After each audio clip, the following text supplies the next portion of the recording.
Bismillahirrahmanirrahim. Assalamualaikum warahmatullahi wabarakatuh.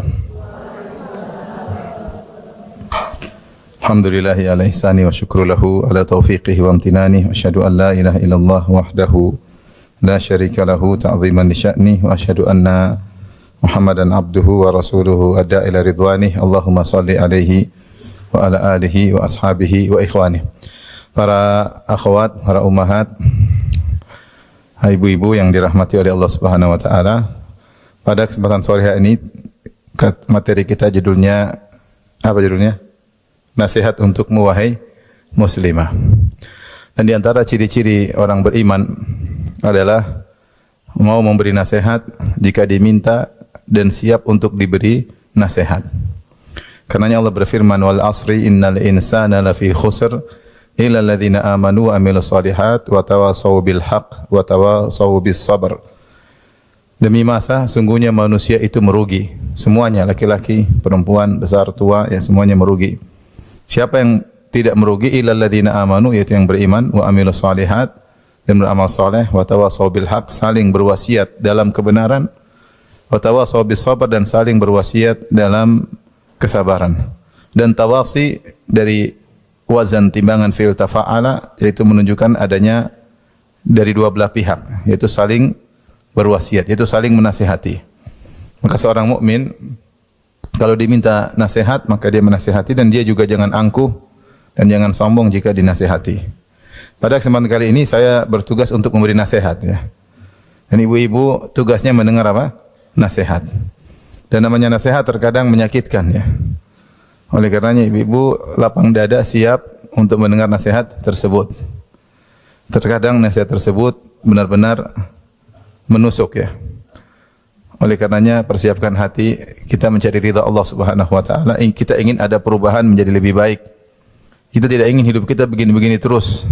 Kita ingin ketakwaan bertambah, kedekatan kepada Allah bertambah, dan ketika kita bertemu dengan Allah, kita bertemu dengan amal yang terbaik, umur yang terbaik, dan hari yang terbaik. Makanya di antara doa yang diucapkan, Allahumma ja'al khair ayyamina yawma nalqaq. Ya Allah, jadikanlah hari terbaik kami adalah hari bertemu dengan Engkau.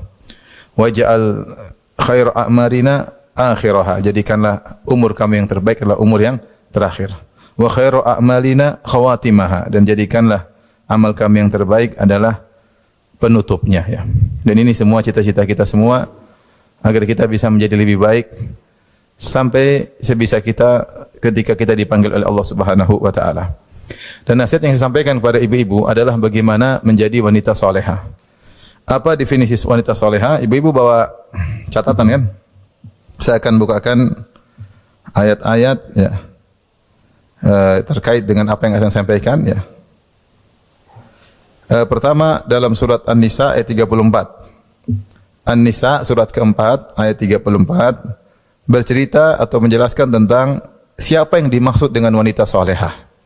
Jadi tujuan kita nasihat kali ini adalah untuk menjelaskan apa sih sifat-sifat wanita salehah agar ibu-ibu dan para ummahat, para akhwat bisa menjadi wanita salehah. Di sini Allah berfirman di tengah ayat, "Fasalihatu qanitatun hafizatun lil ghaibi bima hafizallah."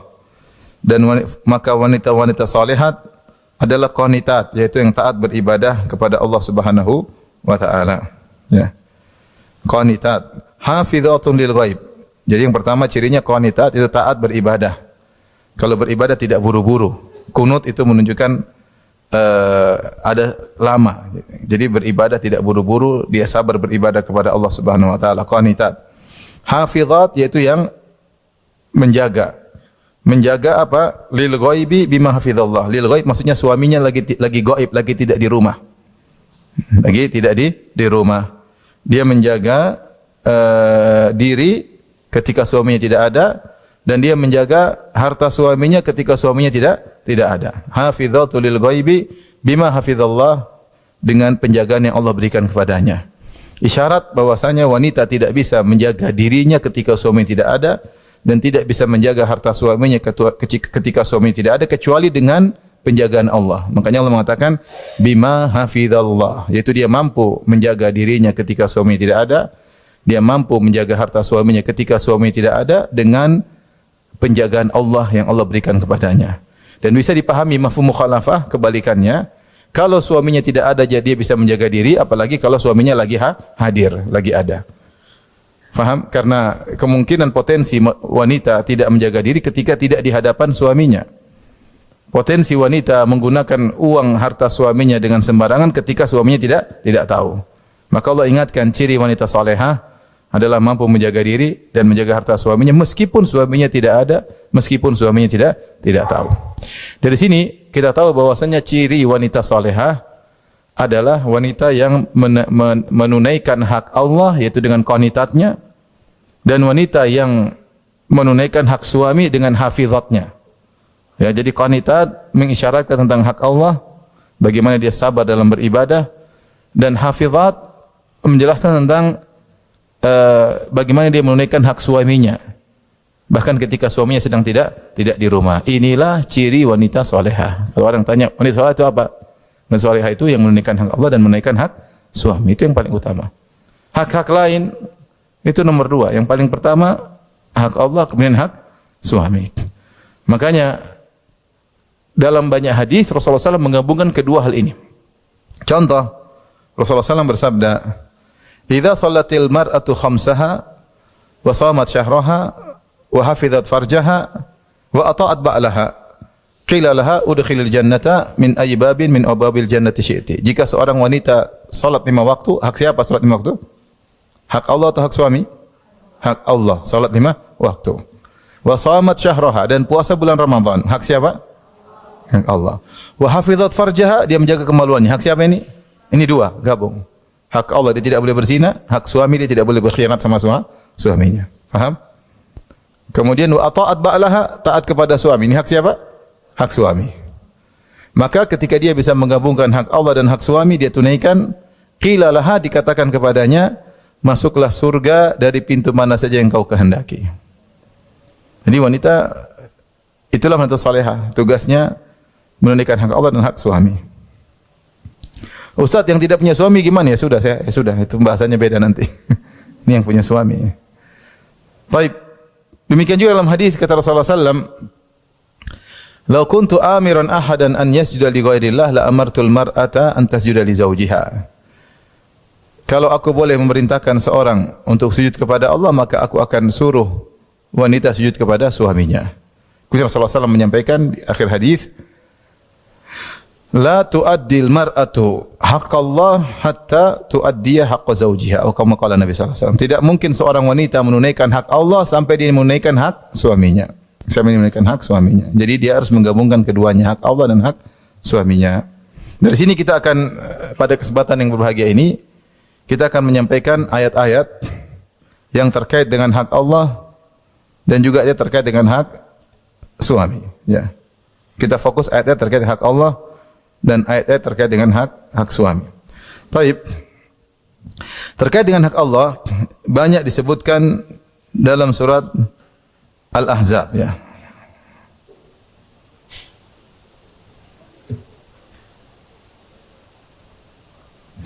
Pertama, ibu-ibu bisa buka surat Al-Ahzab, yaitu surat ke-33 ayat 59. Ayat 59. Ini tentang adab dalam berjilbab, adab dalam berjilbab. Saya ingin kasih peringatan-peringatan supaya ibu-ibu bisa berjilbab lebih baik. Ya. Al-Ahzab surat ke-33 ayat 59. Ayat 59. Sudah tulis? Sudah dicatat? Sudah. Allah berfirman, "Ya ayuhan nabi, wahai nabi, qul li azwajika wa banatika wa nisa'il mu'minin." Wahai nabi, katakanlah kepada istri-istri kalian, istri-istrimu, wa banatika dan putri-putrimu, wa nisa'il mu'minin dan wanita-wanita kaum mukminin. Termasuk antunna sekalian semuanya nisa'il mu'minin. Katakanlah kepada mereka, yudidina alaihinna min jalabibihin. Hendaknya mereka mengulurkan jilbabnya ke seluruh tubuh mereka. Dzalika adna ay yu'rafna fala yu'dzain. Yang demikian itu supaya mereka lebih mudah untuk dikenal agar mereka tidak diganggu. Wa kana Allahu ghafurur rahima. Dan sungguhnya Allah Subhanahu wa taala Maha Pengampun lagi Maha Penyayang. Perhatikan ayat ini.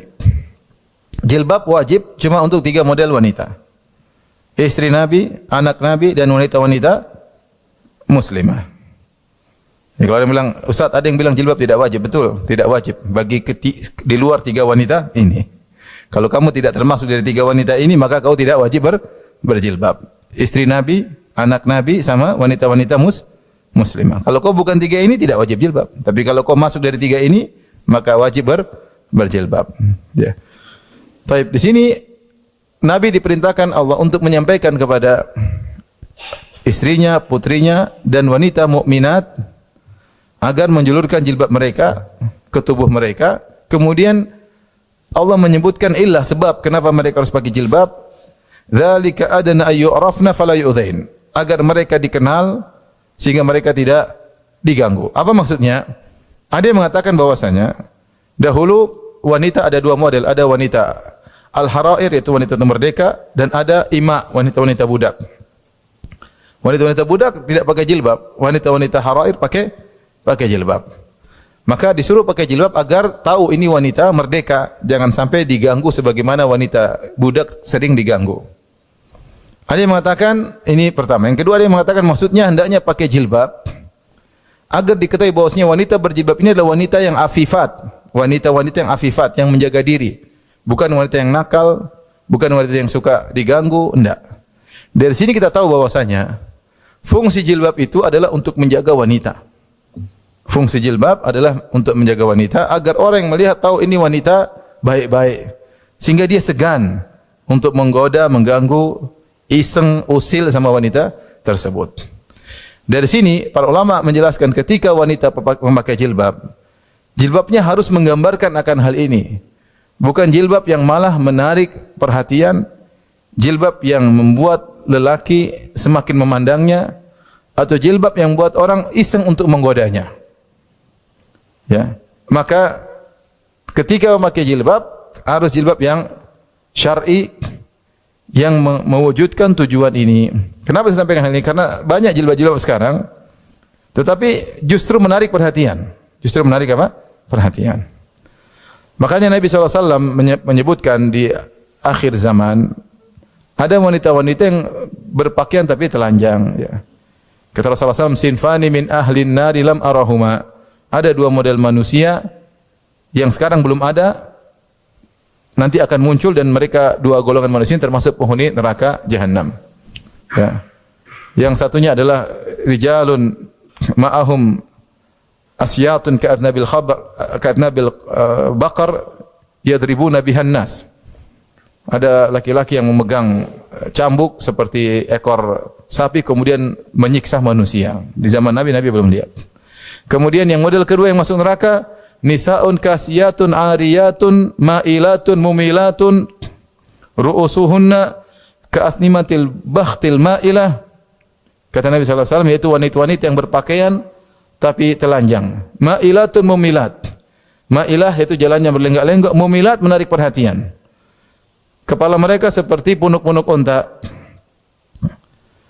La yadkhulunal jannah, wanita ini tidak masuk surga.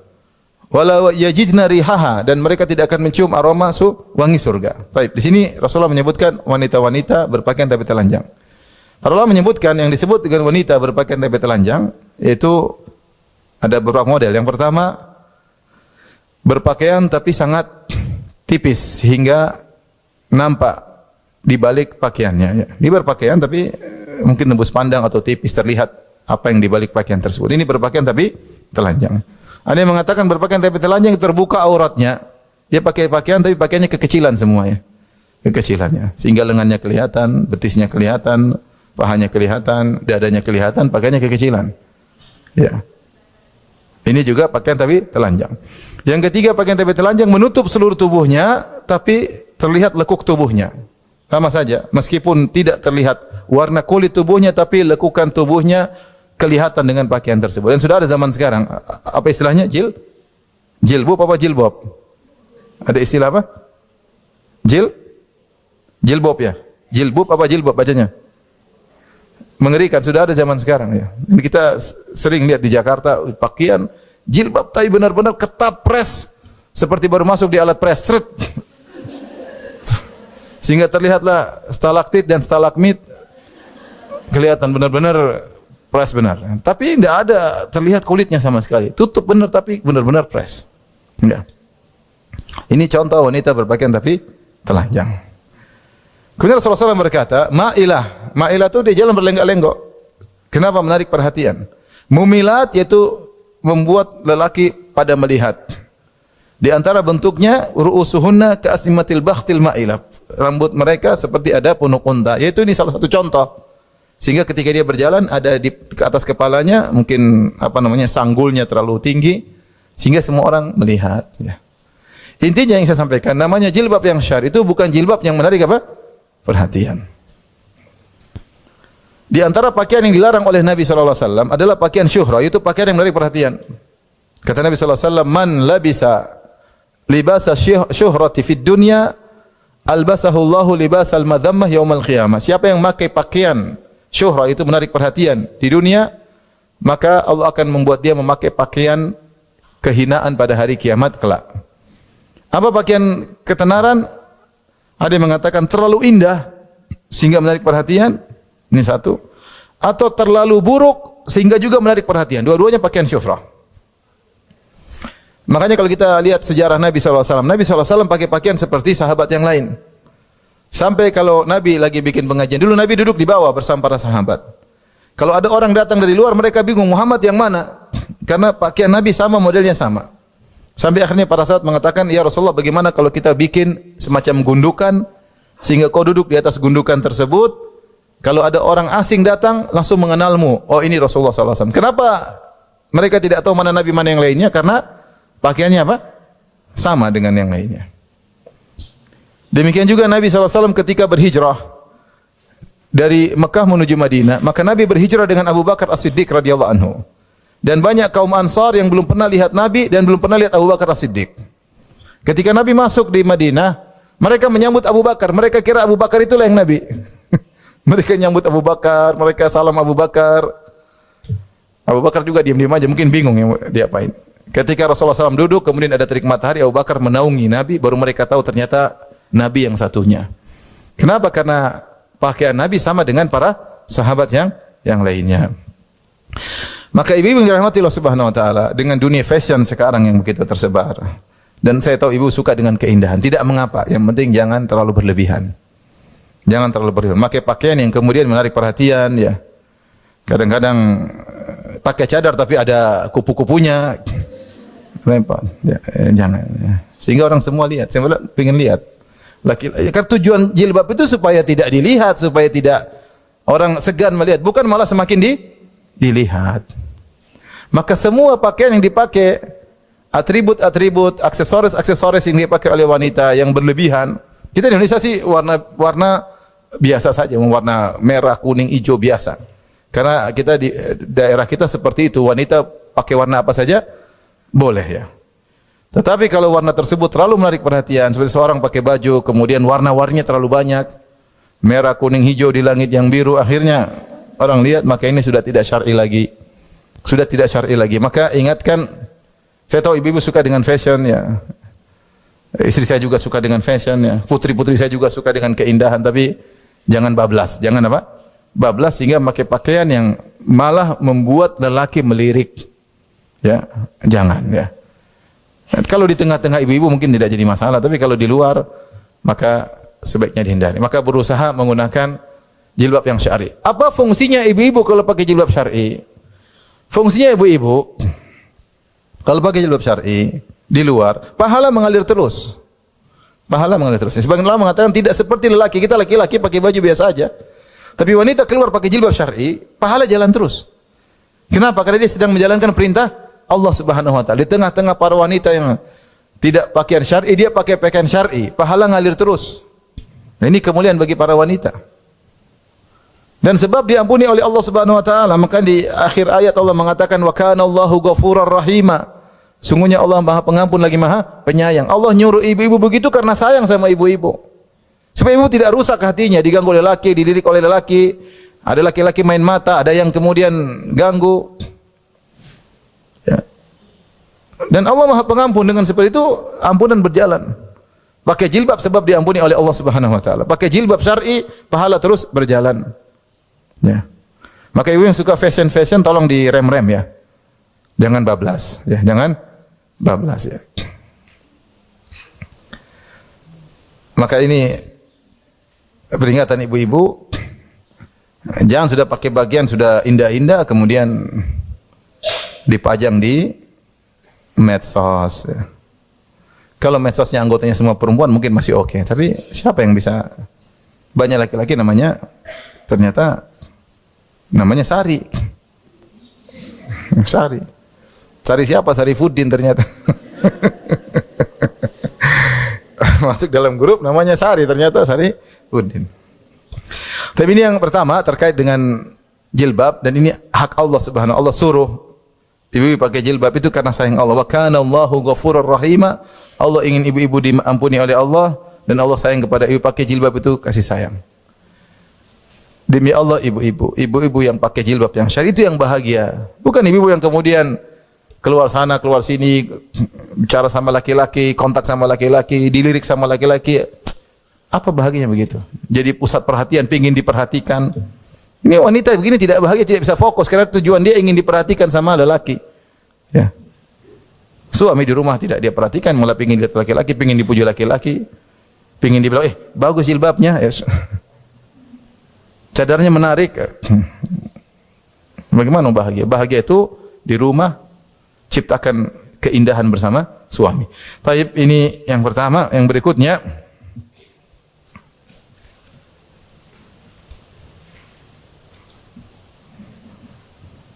juga masih dalam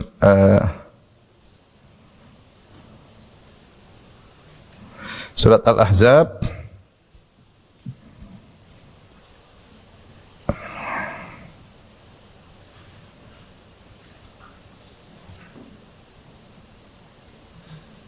Ini surat, dilihat surat Al-Ahzab mulai ayat 28. Saya mau cerita sedikit. Ayat 28. Ini ayat-ayat turun kepada istri-istri Nabi, tetapi berlaku juga kepada wanita-wanita mukminah. Disebut dengan ayatut takhyir, yaitu Nabi menyuruh istri-istrinya untuk milih Nabi atau milih dunia. Ceritanya ayat ini cerita, kita bicara secara singkat. Para sahabat berjihad bersama Nabi SAW sehingga mereka meraih banyak ghanimah, dan mulailah mereka memberikan kepada istri-istri mereka. Rupanya istri-istri Nabi ternyata tidak diberikan seperti wanita-wanita yang ada. Dan biasa interaksi wanita dan wanita, yang sana dapat banyak, sini kurang. Sehingga waktu itu istri Nabi ke-9-9-nya kompak minta tambahan uang belanja dapur. Kejadian wanita tidak maksum, dan mereka salah untuk jadi contoh bagi kita. Kemudian mereka memperbaiki diri mereka. Akhirnya mereka minta tambahan belanja. Akhirnya Nabi tidak kuat, Nabi pun meninggalkan mereka semuanya. Nabi akhirnya tidak tidur di rumah satupun dari istri-istrinya. 9 rumah, 9 istri semua ditinggal oleh Nabi SAW. Sedih atau tidak? Sedih. 9 istri, satupun tidak tidur sama Nabi. Maka Nabi tinggal di suatu masyrubah, tempatnya masyrubah. Nabi naik dekat Masjid Nabawi, Nabi naik, Nabi tidur situ. Maka hebohlah kota Madinah. Mereka menyangka Nabi telah menceraikan istri-istrinya. Sahabat banyak yang menangis. Sampai akhirnya Umar bin Khattab kemudian mengecek, ternyata tidak. Intinya setelah sebulan Nabi SAW memboikot istri-istrinya, maka turunlah ayat untuk menyelesaikan permasalahan. Ayat tersebut dalam surat Al-Ahzab. Lihat ayat ke-28.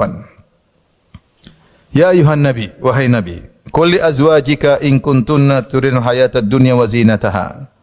Wahai Nabi, katakanlah kepada istri-istrimu, jika kalian menghendaki kehidupan dunia wa zinatah, dan perhiasannya, itu ingin tambah uang belanja untuk dunia, fata'alaina umatti'kunna wa usarrihkunna sarahan jamila.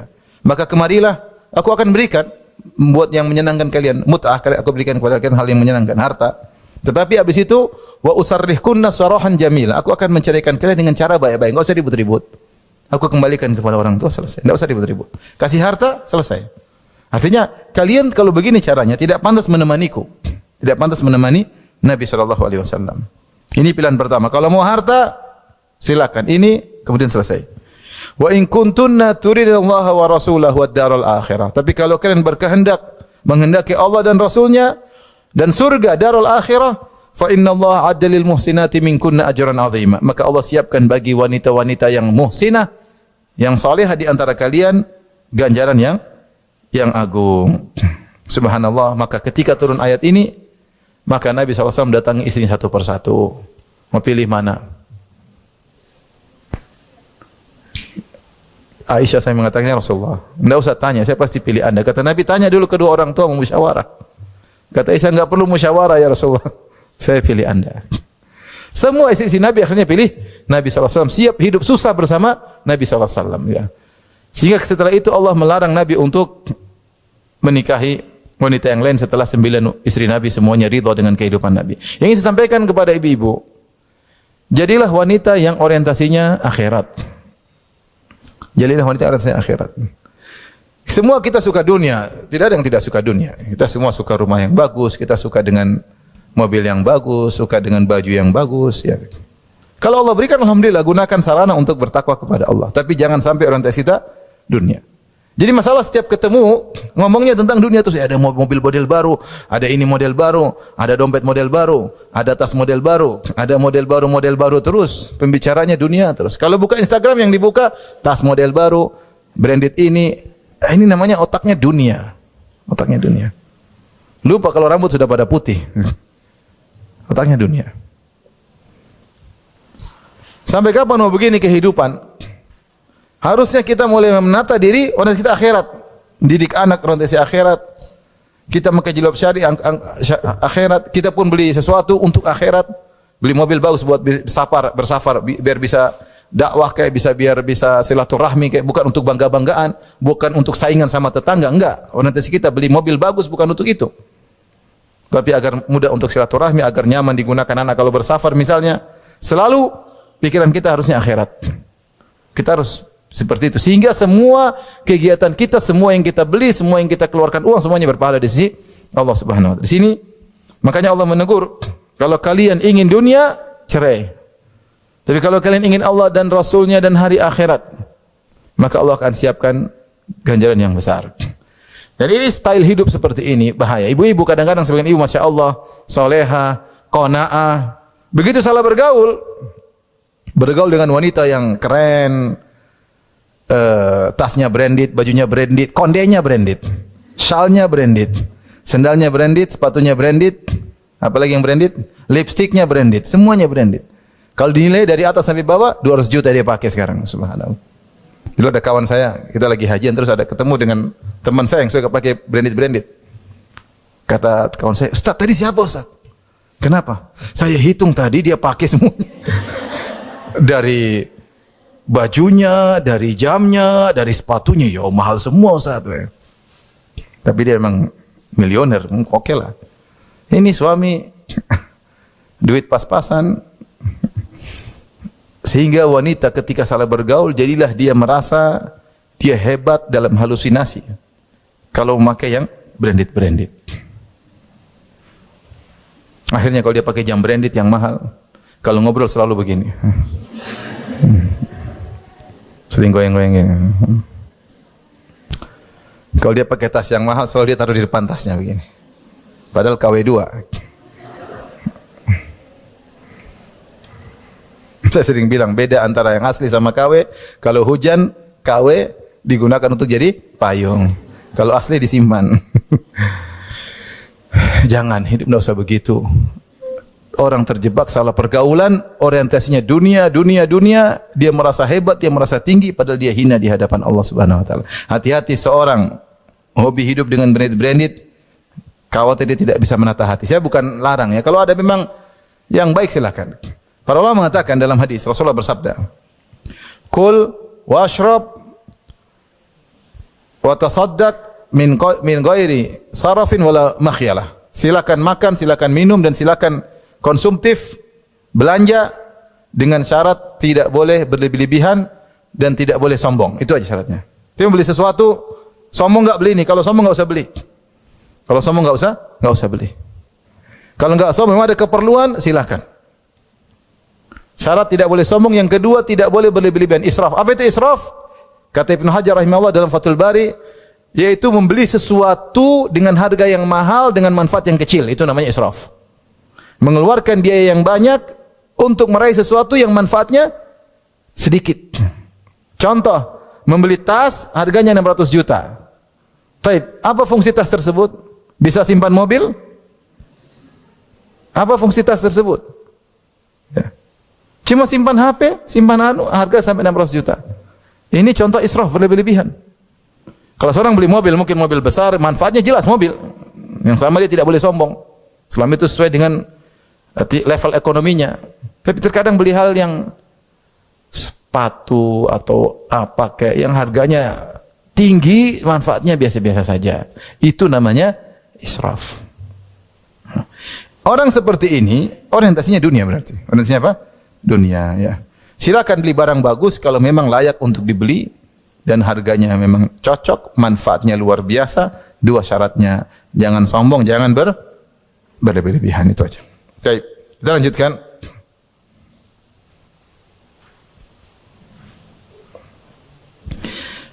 Ayat ke-31 Al-Ahzab ayat 31 Allah berfirman, "Wa may yaqnut minkunna lillahi wa rasulihi wa ta'mal salihah nu'tiha ajraha marratain wa a'tadna laha rizqan karima." Siapa di antara kalian yang taat kepada Allah, kunut taat kepada Allah. Kunut sabar dalam beribadah kepada Allah Subhanahu wa taala. Dia kunut beribadah karena Allah dan Rasulnya dan beramal saleh. Maka kami akan berikan kepada dia pahala ganjaran 2 kali lipat. Ini terkait dengan istri-istri Nabi. Wa atadna laha rizqan karima, dan kami siapkan baginya rizki yang mulia, maksudnya surga.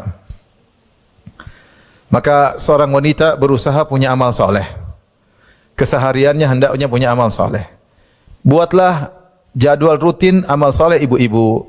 Karena kalau ibu-ibu tidak menjadwalkan diri, maka terkadang waktunya terbuang-buang, umur terbuang-buang. Maka ibu-ibu jangan lupa bikin jadwal. Saya habis sholat subuh, zikir pagi, petang.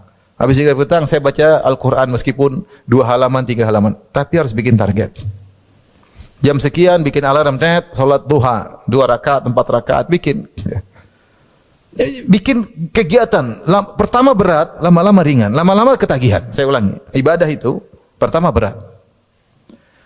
Lama-lama ringan, lama-lama ketagihan. Kalau enggak lakukan kayak ada yang kurang. Bikin target.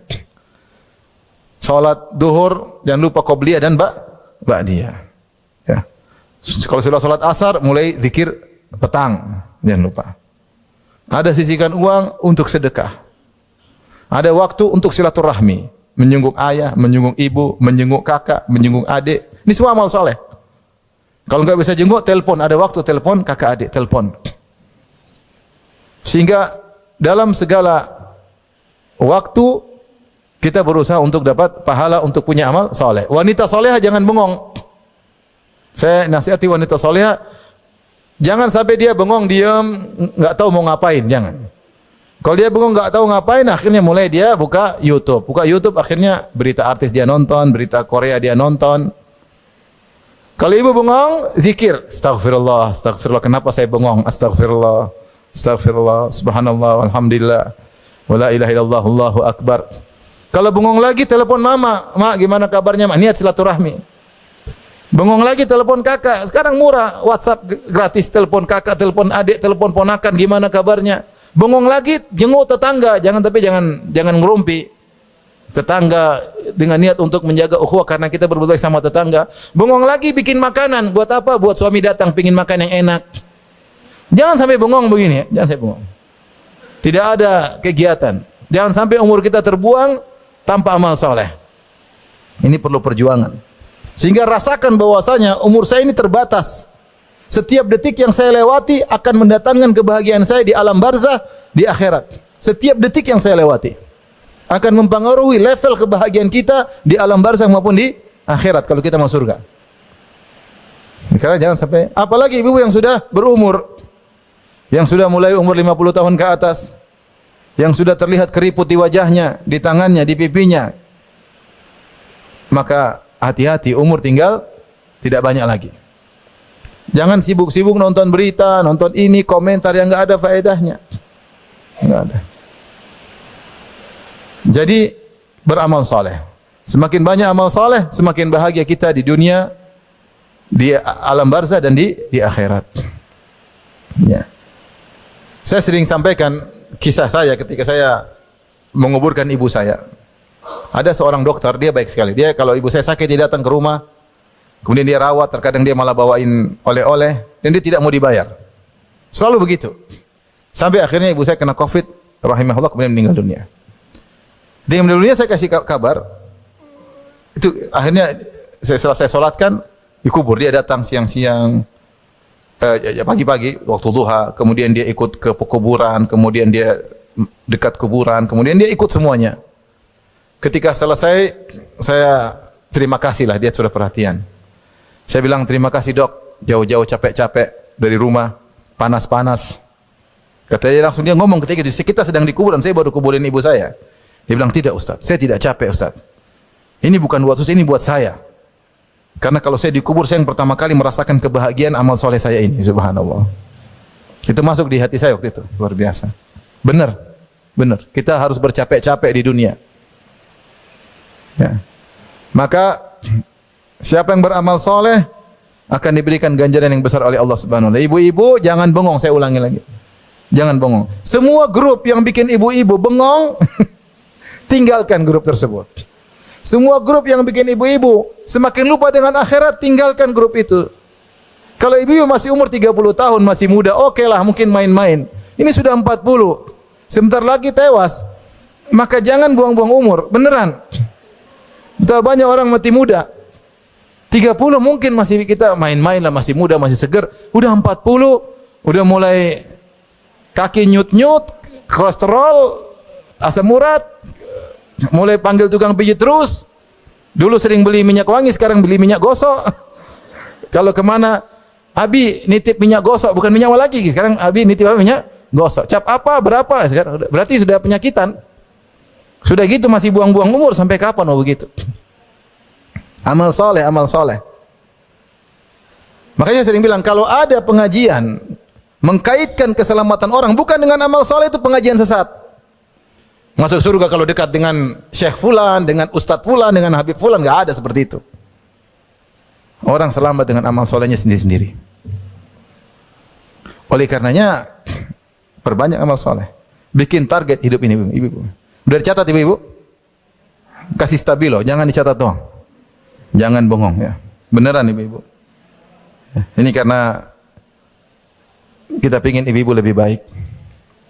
Kita hidup sebentar, selesai, tugas selesai, begitu masuk alam barzah, kita merasakan hasilnya. Taib. Berikutnya, ini terkait lagi dengan hak Allah Subhanahu wa taala. Ayat ke-32. 32. Ya nisa'an nabi, ini terkait istri Nabi, tapi terkait juga dengan para wanita muslimah. Ya nisa'an nabi lastunna ka ahadin minan nisa' in ittaqaitunna. Wahai para wanita, wahai para istri Nabi, kalian tidak seperti wanita-wanita yang lain. Jika kalian bertakwa kepada Allah, itu pahala mereka lebih besar karena ujian mereka lebih berat. Fala takhdha'na bil qaul, maka jangan tunduk dalam berbicara, jangan mendayu-dayu kalau berbicara. Fayatma alladhi fi qalbihi marad, maka orang punya penyakit akan condong kepadamu. Wa qulna qawlan ma'rufa, dan ucapkanlah perkataan yang baik. Para ulama mengatakan hukum asal suara wanita bukan aurat selama dia bicara yang wajar. Bicara, Ustaz, bagaimana kabarnya Ustaz? Ini ada gini Ustaz, biasa enggak ada masalah. Tetapi dia menjadi aurat dan berbahaya kalau dia mendayu-dayu. Ustaz, aduh itu yang enggak boleh, enggak boleh. Enggak boleh. Terkadang memang wanita suaranya dari sana begitu, benar-benar. Sebagian wanita suaranya benar-benar menggoda ya. Itu tidak dirasakan loh, yang dirasa laki-laki ya. Saya pernah lagi jalan kaki sama kawan, terus waktu itu kita buka program tanya jawab. Ada wanita telepon, saya enggak tahu siapa, pokoknya telepon masuk. Kemudian dia tanya, teman saya jalan. Suaranya halus banget. Halus banget. Pokoknya siapa yang dengar ini, oh ini kayaknya cantik banget nih. Bener. Akhirnya setelah saya jawab, kata teman saya, siapa tadi Ustaz? Suaranya luar biasa. Saya juga enggak tahu. Sebagian wanita dari sananya yang mau diapain. Tapi kalau tidak begitu, jangan menyengajai suara yang mendayu-dayu. Hati-hati. Bicara dengan laki-laki wajar. Jangan genit-genit, enggak boleh. Kalau genit sama suami enggak apa-apa. Jangan genit sama suami orang. Ya. Semua orang bisa hatinya timbul penyakit dan bisa condong. Makanya saya bilang kalau wanita terkadang nanya Ustadz di WhatsApp ya. Tanya biasa-biasa, Ustadz apa hukum ini? Syukuran Ustadz, biasa aja. Tapi kalau tanya, maaf Ustadz, hihihi, hehehe. Apa hukumnya ini Ustadz? Kuek, kuek, kuek, kuek. Ustadznya goyang. Jenggotnya bergetar kalau begitu. Jangan begitu. Kalau tanya wajar aja nggak apa Ustadz apa hukum ini? Syukur Ustadz, jazakallah khair, selesai. Tapi kalau ini pakai ini, emokion apa macam-macam, Ustadz juga manusia. Ustadz juga manusia. Apalagi istrinya cuma satu. Oleh karenanya, yang wajar-wajar saja. Kita bicara dengan wajar. Tidak mengapa wanita berbicara dengan laki-laki selama tidak khalwat. Tidak mengapa seorang wanita telepon sama ustaz selama tidak ada fitnah. Karena hukum asal seorang wanita bukan aurat. Tapi dia bisa menjadi aurat kalau dia mendayu, sengaja direndahkan, ketawa ketiwi, cekakaan di depan lelaki. Ya ini. Namanya kita enggak tahu. Cinta itu bisa jatuh kapan saja. Ketika bertemu laki wanita, bisa terjadi cinta lokasi. Bisa terjadi. Laki-laki kemudian cinta kepada istri orang, seorang wanita cinta kepada suami orang, dan terjadi fitnah akhirnya. Maka berbicara yang wajar, kalau bicara lewat WA juga yang wajar, biasa-biasa saja. Bukan juga garang. Ustadz, apa hukumnya ini? Enggak, itu enggak wajar juga. Biasa aja.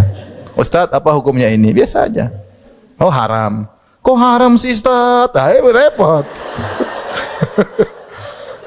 Itu yang bikin Ustaznya goyang seperti itu. Nah, jangan. Biasa-biasa aja. Biasa-biasa aja. Baik. Kemudian ayat berikutnya, ayat 33, masih tentang hak Allah Subhanahu wa taala. Dan ini juga terkait dengan hak suami. Kata Allah Subhanahu wa taala, "Wa qarna fi buyutikunna wa la tabarrajna tabarrujal jahiliyatil ula." Menetaplah kalian di rumah kalian dan jangan bertabarruj sebagaimana tabarrujnya bertingkah laku orang-orang jahiliyah dahulu. Wa aqimna salata wa atina zakat. Dirikan salat dan bayarlah zakat. Wa atina Allah wa rasulah. Taatlah kepada Allah Rasulnya. Innama yuridu Allahu liyudhhiba ankumur rijsa ahlal baiti wa yutahhirakum tathira. Sungguhnya Allah bermaksud hendak menghilangkan dosa dari kalian. Wahai ahlul bait, dan membersihkan kalian sebersih-bersihnya. Ini ayat agung meskipun terkait dengan ahlul bait, terkait istri Nabi, tapi dia berlaku kata para ulama juga pada wanita muslimah secara umum. Perhatikan perintah Allah, wa qarna fi buyutikunna. Tetaplah kalian di rumah kalian. Ya, saya sering sampaikan bahwasanya wanita kalau di rumah saja niat untuk menjalankan perintah Allah, argo pahala jalan. Dia enggak kemana mana, di rumah saja dia sedang beribadah. Diamnya dia di rumah dengan niat karena Allah, 1 jam, 2 jam, 3 jam, pahala terus mengalir. Tidaklah dia keluar kalau keperluan. Maka wanita berusaha ciptakan kenyamanan di rumah. Kapan dia bisa ciptakan kenyamanan di rumah? Ketika dia tahu kesendiriannya, berkhalwatnya bersama Allah ada kelezatan. Dia bisa baca Quran, dia bisa belajar, dia bisa dengar YouTube, belajar, bisa ngetik, bisa ngurus anak. Sehingga dia hobi di rumah, tidak suka keluar-keluar. Tapi ketika wanita mulai suka dengan dunia, orientasinya dunia, lihat branded, dia suka keluar. Karena dia bosan lihat rumahnya yang kecil. Dia ingin keluar sana, ingin keluar sana, ingin sini, lihat sana, lihat sini, cuci mata dan macam-macam. Maka ibu-ibu berusaha menjadikan rumah sebagai kenyamanan. Dan itu tidak mungkin kecuali ibu suka beribadah. Senang di rumah, baca buku agama, dengar kajian, sholat duha, ngurusin anak, sibuk. Mas kapan pulang mas? Mau dimasakin apa mas? Gitu, sibuk. Ngurusin apa? Suami ya. Ya seperti itu. Kalau enggak undang kerabat datang masakan buat mereka kalau kita punya kelapangan harta, atau bikin makanan buat tetangga, sibuk seperti itu sehingga rumah itu nyaman. Tidak hobi keluar rumah. Jadi ibu-ibu kalau hobinya keluar rumah berarti ada masalah. Gatal kalau enggak ke mall. Ya. Suami garuk enggak bisa-bisa. Harus keluar. Aduh ini keluar daripada tabiat wanita yang diinginkan oleh Allah Subhanahu wa taala. Oleh karenanya ini bedanya laki-laki dengan perempuan. Kalau laki-laki suruh keluar cari rezeki. Kata Allah, "Fantashiru fil ard", bertebaran di atas muka bumi cari rezeki. "Wabtaghu min fadlillah", carilah karunia Allah. Allah berfirman, "Famshu fi manabiqiha", berjalanlah ke penjuru-penjuru bumi, ke atas ke tempat-tempat tinggi cari rezeki. Perempuan enggak, qarna fi buyutikunna. Menetaplah di rumah kalian. Sampai Rasulullah mengatakan salat wanita di rumahnya lebih afdal daripada di masjid supaya tidak banyak keluar. Meskipun boleh. Kalau keluar maka dengan adab. Maka ibu-ibu yang suka hobi keluar kurangi. Ciptakan kenyamanan di rumah. Ciptakan kenyamanan di rumah, ya. Wala tabarrujna tabarrujal jahiliyatil ula. Tabarruj maknanya zuhur, nampakkan diri sebagaimana orang dulu. Orang dulu wanita suka tampil. Suka tampil kemudian memperlihatkan kecantikannya, memperlihatkan sebagian auratnya. Wanita itu jangan hobi suka tampil. Yang suka tampil itu orang jahiliyah dahulu. Wanita keluar tampil biar dilihat oleh para lelaki. Ya. Tapi hendaknya dia senang di rumah. Apa kesibukannya? Lihat kata Allah, wa aqimnas salata, dirikan salat. Sering salat, hobi salat. Salat datang lagi, salat dia tunggu-tunggu. Waktu duha segera salat duha. Jam setengah 4 dia bangun salat malam, jam 3 dia bangun salat malam. Itu kebahagiaan ibu-ibu. Ibu-ibu sebenarnya apa? Yang penting dipaksa aja. Lama-lama saya bilang tadi, amal soleh itu pertama berat. Lama-lama jadi apa? Ringan. Lama-lama jadi apa? Ketagihan. Itu kaidah udah. Coba biasakan ibu bangun setengah 4 atau bangun jam 3 tiap hari. Tiap hari. Dan itu kalau ibu lakukan terkadang sampai tua. Saya kenal seorang kerabat umurnya 80, sekarang 89 kali. Setiap jam 3 bangun baca Quran dari mudanya. Setiap jam 3 bangun baca Al-Quran. Subhanallah. Bukan setiap baru bangun tidur langsung Instagram. Baru bangun tidur langsung sibuk internet. Allah. Sebelum tidur murojaah internet. Bangun tidur murojaah lagi internet. Masya Allah. Begitu indah lihat istri kita sebelum tidur baca Quran sampai ketiduran. Masya Allah, istriku soleha banget sih. Ketika tertidur tangannya ada HP-nya, terbuka ayat-ayat Allah. Subhanallah. Soleha banget kamu nih, Masya Allah. Ini lihat itu tidur Instagram sini, Instagram terus lagi gambar tas mahal. Aduh. Jadi ya ibadah dan ibadah. Aqimnas salat. Ya. Ibu-ibu berusaha salat malam ibu-ibu ya. Karena kan ada istirahatnya, liburnya 8 hari haid. Harusnya habis libur semangat lagi begitu. Terus kita sampai kita bertemu dengan Allah, ya. Lihat sebagian wanita Masya Allah sudah ini, sudah anu, sudah kita masih enggak maju-maju terus gini-gini aja. Udah pengajian bertahun-tahun begini-begini aja. Kita pingin lebih bagus. Apa kata Allah? Wa atina zakat. Jangan lupa bayar zakat. Ibu-ibu jangan lupa bayar zakat. Kalau punya harta lebih jangan lupa bayar zakat. Zakat adalah sedekah terbaik, lebih baik daripada sedekah-sedekah yang sunnah. Kasih orang miskin, kasih anak yatim, itu semua sedekah sunnah. Zakat itu adalah sedekah yang terbaik. Maka jangan pelit-pelit keluarkan zakat. Itu sedekah yang terbaik. Kenapa dia sedekah wajib? Wa ati'na Allah wa rasulah, taatlah kepada Allah dan Rasulnya. Apa yang Allah perintahkan taat, yang perintahkan Rasulullah taat. Kemudian Allah berkata, innama yuridullahu liyuthiba ankum rijsa ahlal bait. Sungguhnya Allah ingin menghilangkan dosa-dosa dari kalian dan bersihkan kalian dengan sebersih-bersihnya. Jadi Allah ingin ibu-ibu seperti ini agar ibu-ibu bersih dari dosa-dosa.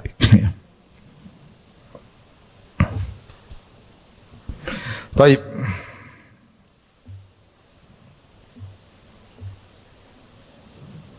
Nah, amal-amal soleh itu lihatlah pada ayat 35.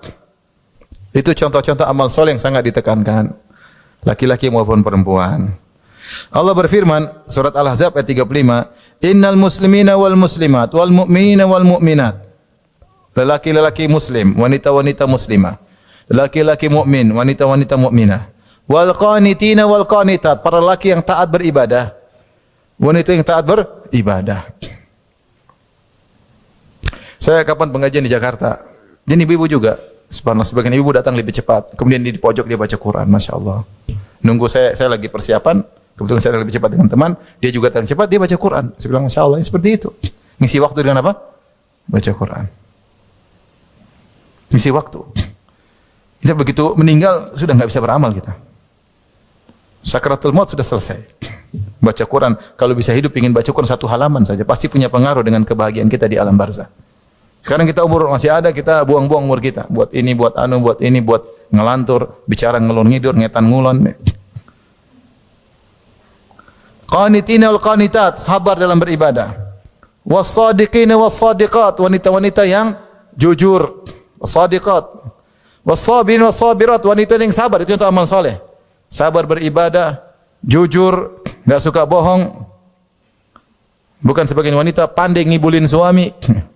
Kamu dari mana, sayang? Tadi keluar pengajian.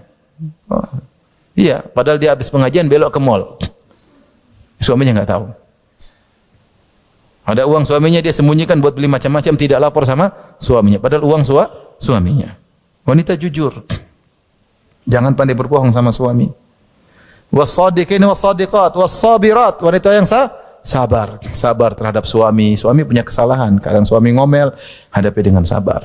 Anak-anak sabar ngurusin anak-anak. Sabar menahan diri untuk tidak nonton macam-macam. Sekarang tontonan banyak. Subhanallah, saya sudah sampaikan. Saya ditelepon sama teman dua, orang udah ngaji lama, bukan baru ngaji. Satu telepon Ustadz saya mau ceraikan istri saya. Kenapa? Ustadz nonton Korea melulu. Waduh, saya bilang jangan, nasihati. Satu lagi suaminya, jenggot udah panjang, rajin ibadah. Ustadz istri saya, satu kekurangannya, suka nonton Korea. Nasihati. Sabar tidak nonton Korea, sabar, itu butuh kesabaran. Sabar tidak nonton macam-macam, butuh sabar. Udah. Bagaimana caranya tidak nonton? Dia jangan diklik. Kalau diklik pasti nonton. Bukan cuma ibu-ibu yang sufi, orang juga banyak sufi suka film, banyak. Kalau sudah diklik pasti nonton. Klik kedua. Tapi kalau nggak diklik kan lewat aja. Scroll. Jangan diklik. Cobaan kita cuma pada jari kita ini, klik atau tidak. Sebenarnya ringan ditinggal, ringan, mudah. Karena tinggal klik atau tidak. Klik, jadi. Nonton layangan terbang, klik, selesai. Kalau enggak klik, lewat. Jadi sabar untuk tidak mengklik. Sabar. Wal khashi'ina wal khashi'at. Yang khusyuk, yang takut kepada Allah. Khusyuk itu tunduk, takut kepada Allah Subhanahu wa taala. Kemudian wal mutasaddiqin wal mutasaddiqat, wanita-wanita yang sering bersedekah. Ini ibu-ibu. Kalau enggak punya uang ya sudahlah. Tapi kalau punya uang, motivasi suami untuk sedekah. Betapa bahagia kita istri yang, ayo, Abi, jangan lupa itu orang tua belum dikasih. Abi, kakak belum dikasih, adik belum dikasih. Abi, tetangga kasihan. Bi, ada saudara begini. Bi, ada uang enggak? InsyaAllah Allah kasih rezeki. Masya Allah, ini dia mungkin tidak bersedekah, tapi dia motivasi suaminya untuk bersedekah. Dia juga dapat pahala. Kalau enggak punya ya sudahlah, mau diapain dia. Mau sedekah, listrik belum bayar, ya sudah, bayar listrik dulu. Tapi kalau suami punya kelebihan harta, yang simpan-simpan buat apa? Uang itu datang dan pergi, keluar nanti datang lagi, keluar nanti datang lagi. Ya. Jadilah wanita yang pandai bersedekah. Abi, undanglah saudara-saudara untuk apa? Untuk makan di rumah, undang kerabat makan di rumah. Ibu bikin makanan, masakan, panggil ponakan-ponakan. Kalau rumah kita besar, makan, lebaran, buka puasa bersama, acara silaturahmi, luar biasa. Luarkan uang di jalan Allah Subhanahu wa taala. Masak makanan, kita punya tetangga 5 orang, bikin bagi-bagi. Bikin 5 kue bluder 5, bagi-bagi ya. Ya. Bagi-bagi ya. Kemudian was-shaimina was-shaimat, wanita yang suka berpuasa. Ibu puasa. Tapi ingat, puasa sunnah itu harus minta izin apa? Suami. Kalau suami tidak mengizinkan, enggak boleh puasa sunnah. Kalau suami izinkan puasa, Senin Kemis kayak puasa bareng-bareng suami, sahur bareng-bareng suami, buka bareng-bareng suami, Masya Allah nikmatnya. Itulah kebahagiaan. Itulah kebahagiaan. Ya. Jadi punya kontribusi dalam berpuasa. Harus ada, kita punya saham dalam puasa. Sehingga kita bisa distempel oleh Allah sebagai as-shaimat. Ya, alhamdulillah, bertemu Allah dicatat sebagai wanita yang suka berpuasa. Minimal 3 hari sebulan. Minimal, tidak susah 3 hari sebulan kalau mau ya. Ibu juga jarang bersafar. Kalau bersafar mungkin banyak uzur. Tapi enggak bersafar, di rumah aja. 3 bulan, 3 hari dalam sebulan. Harinya kapan saja. Kalau bisa ayamul bid, 13, 14, 15, oke. Kalau enggak, kapan saja. Kemudian wal hafizat, yang menjaga kemaluan mereka,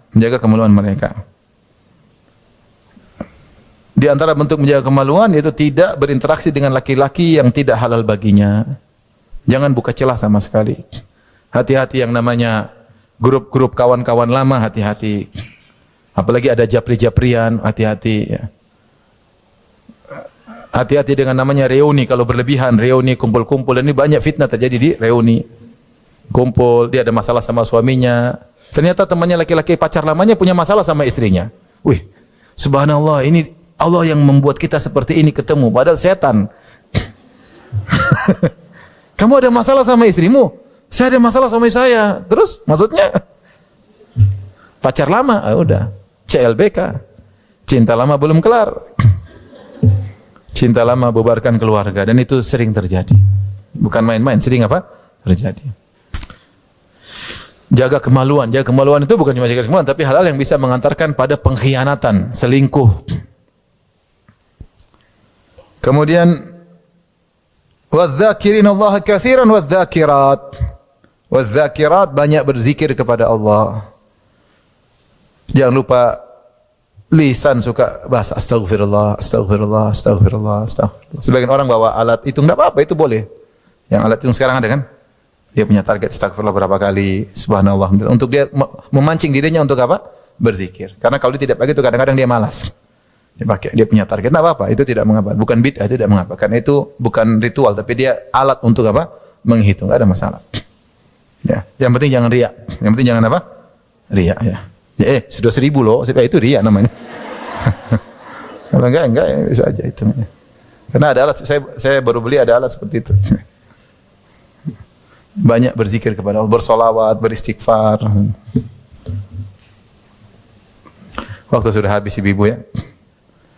Terkait hak suami, mudah-mudahan di kesempatan yang lain. Ayat-ayat terkait hak suami, insyaallah kita lanjutkan di kesempatan yang lain agar ibu-ibu bisa menjadi wanita yang salehah. Wallahu taala alam bisawab.